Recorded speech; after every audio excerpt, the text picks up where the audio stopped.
అందరికీ నమస్కారం అండి. ఈ రాబోతున్న ఆగస్టు మాసంలో మకర రాశి వారి యొక్క ఫలితాలు, అంటే మకర రాశిలో జన్మించిన వారి ఫలితాలు ఆగస్టు మాసంలో ఎలా ఉంటాయో తెలుసుకుందాం. ఈ మకర రాశి అంటే బో, జా, జీ అనే అక్షరంతో పేరు మొదలైన వాళ్ళు. అంటే ఉత్తరాషాఢ 2, 3, 4 పదాల్లో జన్మించిన వారు. అలాగే పేరు మొదట్లో ఖ, ఖే, ఖో, ఖం అంటే ఏంటంటే శ్రవణ నక్షత్రంలో 1, 2, 3 పదాల్లో జన్మించిన వాళ్ళు. కానీ అలాగే గా, గి అనే పేరుతో అక్షరంతో పేరు మొదలైన వాళ్ళు. అంటే ధనిష్ట 1, 2 పదాలు. ఇందులో ప్రధానంగా గుర్తుంచుకోవాల్సింది ఏంటంటే నక్షత్రం తెలిసినప్పుడు ఆ పాదాల్లో జన్మించిన వారికి ఏ రాశే ఉంటుంది. నక్షత్రం లేని వాళ్ళకి వ్యవహారిక నామంలో మొదటి అక్షరాన్ని తీసుకుని ఆ రాశిగా భావించుకోవాలి. ఈ ఆగస్టు మాసంలో ఏంటంటే 26 నుంచి కుజుడు రాశి మార్పు స్వాగతించదగిన ఫలితాన్ని ఇస్తోంది. పూర్వార్ధంలో సామరస్యత భంగం ఏర్పడినప్పటికీ అధికారులను సమాధానపరుచుకునే విధంగా మనం వ్యవహరించగలగాలి. కుటుంబంలో ఎవరి తీరు వారిదిగా ఉండటం కూడా గమనించి సంయమనం పాటించాలి. భావ వ్యక్తీకరణ యందు చాలా జాగ్రత్త వహించాలి. ఈ మాసంలో సంతాన వ్యవహారాలు వాళ్ళని దగ్గరికి తీసుకుని వాళ్ళని అర్థం చేసుకోండి. మకర రాశి వారికి నెలలో మిశ్రమ ఫలితాలను ఉండటం వల్ల ఇటు అధికారులతోనూ ఇటు బిడ్డలతోనూ కూడా జాగ్రత్తగా ఉండండి. కొన్ని రంగాల్లో అనుకూలత ఉంటుంది, మరికొన్నిటిలో కొన్ని జాగ్రత్తలు అయితే కనుక పాటించాల్సిన అవసరం ఉంటుంది. కాబట్టి కెరియర్ విషయంలో సవాల్ని ఎదుర్కోవలసిన పరిస్థితులు కూడా ఉంటాయి. కాబట్టి శుక్రుడు మరియు బుధుడు 8వ ఇంట్లో ఉండటం వల్ల ఉద్యోగంలో ఇబ్బందికరాలు ఏర్పడతాయి. ప్రత్యర్థుల పట్ల సమస్యలు రావచ్చు. పని ప్రెషర్ ఎక్కువ పెరుగుతుంది. అనవసరం విషయాల్లో అయితే తలదూర్చకుండా ఉండటమే మీకు శ్రేయస్కరము. మీలోని స్కిల్ డెవలప్ చేసుకుంటూ కొత్త నైపుణ్యాలను పెంపొందించుకుంటూ మీ కెరీర్లో ఎదగడానికి ప్రయత్నించండి. మీ బాధ్యతలు సక్రమంగా నిర్వర్తించడంలో సహోద్యోగులతో సత్సంబంధాలు ఏవైతే ఉంటాయో వాటిని కాపాడుకోవటం అవసరము. ఉన్నతాధికారుల సలహాలను జాగ్రత్తగా పాటించండి.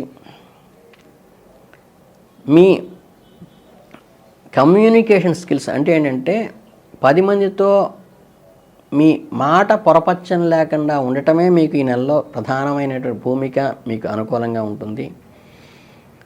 అలాగే కార్యాలయంలో మంచి వాతావరణాన్ని నెలకొల్పడానికి కూడా ఇది ఉపయోగపడుతుంది.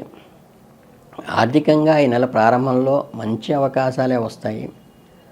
బృహస్పతి మరియు కుజుడు 5వ ఇంట్లో ఉండటం వల్ల మీకు కొద్దిగా ఆదాయం కూడా పెరిగేటువంటి అవకాశం ఉంటుంది. అయితే శుక్రుడు మరియు బుధుడు 8వ ఇంట్లో ఉండటం వలన ఖర్చులు కూడా పెరుగుతాయి. ఇన్కమ్ వస్తుంది, ఎక్స్పెండిచర్ ఉంటుంది. కనుక ఇన్కమ్ వచ్చేదాన్ని స్వీకరిస్తూ ఈ ఎక్స్పెండిచర్లో అన్నెసెసరీవి ఏముంటాయో వాటిని డిలీట్ చేసుకోవటం వల్ల మీరు సర్ప్లస్ ఇన్కమ్ చేసుకునేటువంటి అవకాశం ఉంటుంది. ఈ అధికంగా వచ్చినటువంటి ఆదాయాన్ని సద్వినియోగం చేసుకోవడానికి ప్రయత్నించండి.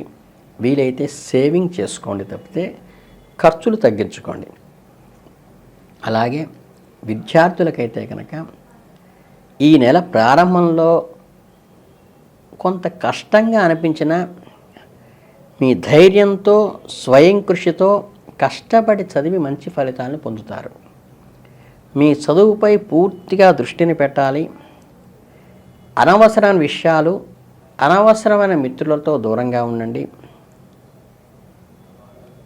మీకన్నా కష్టపడి చదివే వాళ్ళని ఉన్నత వర్గంలో ఉన్న వాళ్ళతో కలిసి గ్రూప్ డిస్కషన్ చేయండి. మీ సమయాన్ని సమర్థవంతంగా ఉపయోగించితేనే మీకు ఖచ్చితంగా క్రమశిక్షణతో ముందుకు వెళ్లాల్సిన అత్యవసర పరిస్థితి అయితే ఉన్నది. ఉపాధ్యాయుల సలహాలు, మీకన్నా ఉన్నతిగా చదివే వాళ్ళ సూచనలు పాటించడం నేర్చుకోండి. మీ అభ్యాస పద్ధతుల్లో మెళకువలను పెంచుకుని మీ అభ్యాస పద్ధతులను మార్చుకుంటూ ముందుకు వెళ్ళండి. అది మీకు కలిసి వస్తుంది. మీ విద్యా ప్రమాణాన్ని ఆసక్తికరంగా డెవలప్ చేసుకోవటానికి, పరిణతి చేసుకోవటానికి ప్రయత్నించడం చాలా అవసరం. కుటుంబ జీవితంలో కుటుంబ సభ్యుల మధ్య సన్నిహిత సంబంధాలు ఏర్పడతాయి. వారి సహకారం కూడా లభిస్తుంది. ప్రేమ, అనురాగం పెరుగుతాయి. దాన్ని జాగ్రత్తగా స్వీకరించి ఆ సమయాన్ని, వాళ్ళ ఆసరాన్ని జాగ్రత్తగా ఉపయోగించుకొని మీకు అనుకూలంగా వాడుకోండి. కుటుంబ సభ్యుల మధ్య వివాదాలు ఏర్పడినా వాటిని ఓర్పుతో సహించండి. కుటుంబ సభ్యులతో విహారయాత్రలు చేసే అవకాశం కూడా మీకు ఈ నెలలో ఉంది. దానికి పర్ఫెక్ట్ ప్లానింగ్తో చేసుకుంటూ దాన్ని ఫ్రూట్ఫుల్గా, ఆనందంగా గడపడానికి ప్రయత్నించండి. ఆరోగ్యపరంగా మిశ్రమ ఫలితాలే ఉంటుంది. ఆగస్టు 26న తర్వాత ఏంటంటే కొన్ని అనారోగ్య సమస్యలు వచ్చేటువంటి అవకాశం ఉంది. కాబట్టి ఆరోగ్యం విషయంలో అప్పుడు కొంచెం జాగ్రత్త వహించండి. మానసికమైన ఒత్తిడులు కానీ, ఆందోళన కానీ సమస్యలు ఇబ్బంది పెడతాయి. కాబట్టి సమతుల్య ఆహారం తీసుకోవటము, మానసిక ఒత్తిడి నుంచి తగ్గటానికి యోగా ద్వారా కానీ, ధ్యానం ద్వారా కానీ మనస్సుని కంట్రోల్ చేసుకోండి. మసాలా పదార్థాలు అయితే అసలు తినకుండా ఉండటమే మంచిది. బయట చిరుతిండ్ల జోలికి ఈ నెల పోకపోవటమే మంచిది. జీర్ణ సంబంధమైన ఇబ్బందులు కలిగేటువంటి అవకాశం ఉంది. కాబట్టి కొంత సమయాన్ని ఆహార పరిరక్షణకు ఖచ్చితంగా పాటించండి. ఈ నెలలో ఏంటంటే మీరు చిన్న చిన్న రెమెడీస్ చేసుకుంటే, అంటే ఏంటంటే ఈ నెలలో జరిగే సమస్యల నుంచి బయటపడటానికి సోమవారం పూట శివాలయ దర్శనం కానీ, లేదా శివార్చనకి అంటే బిల్వదళంతో కానీ, విభూతితో కానీ, జలంతో కానీ, ఈ మూటితో శివానికి అభిషేకం చేయించండి. లేదా మీకు అవకాశం ఉంటే మీరు వెళ్ళి చేసుకోండి. ఇది ఆధ్యాత్మిక పురోవృద్ధికే కాక ఈ చిన్న చిన్న సమస్యల నుంచి కూడా ముందుకు వెళ్ళటానికి సంపూర్ణమైన సహకారాన్ని అందిస్తుంది. కనుకేంటంటే మీరు ఈ నెలలో ప్రధానంగా ఈ చిన్న చిన్న రెమెడీలు చేసుకోవటం వల్ల మీరు మంచి ఫలితాలను పొంది మీరు పురోగతిలోకి రావాలని మనస్ఫూర్తిగా మిమ్మల్ని ఆశీర్వదిస్తూ, శివార్చన విషయంలో ఓం నమః శివాయ అనేటువంటి పంచాక్షరికి నిరంతరం జపించడానికి చేసుకోండి.